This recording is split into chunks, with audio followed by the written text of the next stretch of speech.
Magandang tanghali! Kumusta po? Narito po ulit ang update natin para sa lagay ng ating panahon. Ngayong tanghali po ng November 7, 2024 na kung saan sa ngayon ay malapit na po sa kalupaan ng Santa Ana, Cagayan ang sentro ng bagyo at nagdudulot na yan ng maulan na panahon sa malaking bahagi po ng Cagayan, northern part ng Isabela, Apayao at Ilocos Norte. Ngayong hapon po ay magsisimula na natawirin nito ang northern part ng Northern Luzon na malaking banta po dito sa may Cagayan, Apayao at Ilocos Norte. Ngayong tanghali, base po sa datos ng Joint Typhoon Warning Center ay taglay na niya ang lakas ng hangin na umaabot na po sa 220 kilometers per hour habang nasa layo po ng 53 kilometer east ng Santa Ana, Cagayan. At nakataas na po ngayon ang Tropical Cyclone Wind Signal number 4 sa northern portion ng mainland Cagayan, dyan sa may Gonzaga, Santa Ana, Santa Teresita, Lalo, Bugay, Apari, Camalanyugan, Gataran, Balesteros, Alakapan, Abulog, Pamplona, Sanchez Mira, Claveria, Santa Praxedes, Lasam, kasama na po ang Babuyan Islands, northeastern portion ng Apayao, sa may Santa Marcela, Luna, Flora, maging po sa northern portion ng Ilocos Norte, dyan po sa may Pagudpod.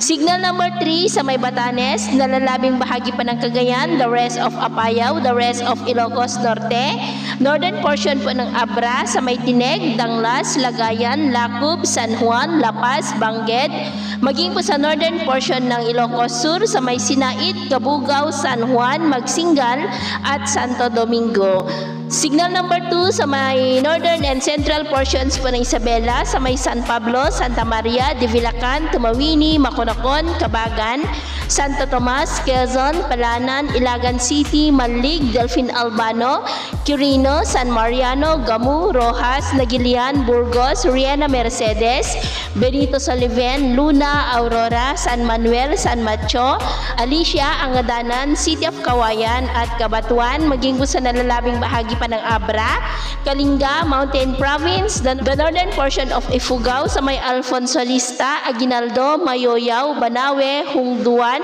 maging po sa northern portion ng Benguet, sa may Bakun, Mankayan, the rest of Ilocos Sur, and the northern portion of La Union, sa may Sudipen, Bangar, Balawan, Luna at Santol. Signal number 1 po sa nalalabing bahagi ng La Union, Pangasinan, the rest of Ifugao, the rest of Benguet,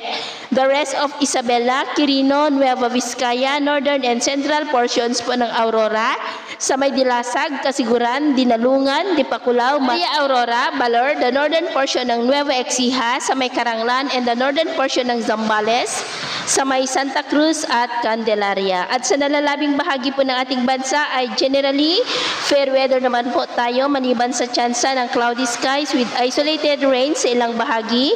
lalo na po sa may Bohol, Northern Leyte, Surigao provinces at ilang bahagi lamang po ng Central Luzon kasama po ang Metro Manila. Sa atin naman pong mga baybayin, dahil sa bagyo at amihan ay bawal po munang papalaot sa buong seaboard ng silangan ng Luzon at kanluran ng Luzon dahil ang mga alon dyan ay posibleng aabot hanggang po sa 5 to 10 meters height. Kaya hanggat maaari ay iwasan na muna natin ang papalaot dyan sa mga may kulay pula para mas makaiwas sa mga sakunang pangkaragatan. So ito po ang latest update natin sa araw na ito. Ako po muli si Jem na nagsasabing sa kahit anong pagsubok po na darating sa ating buhay,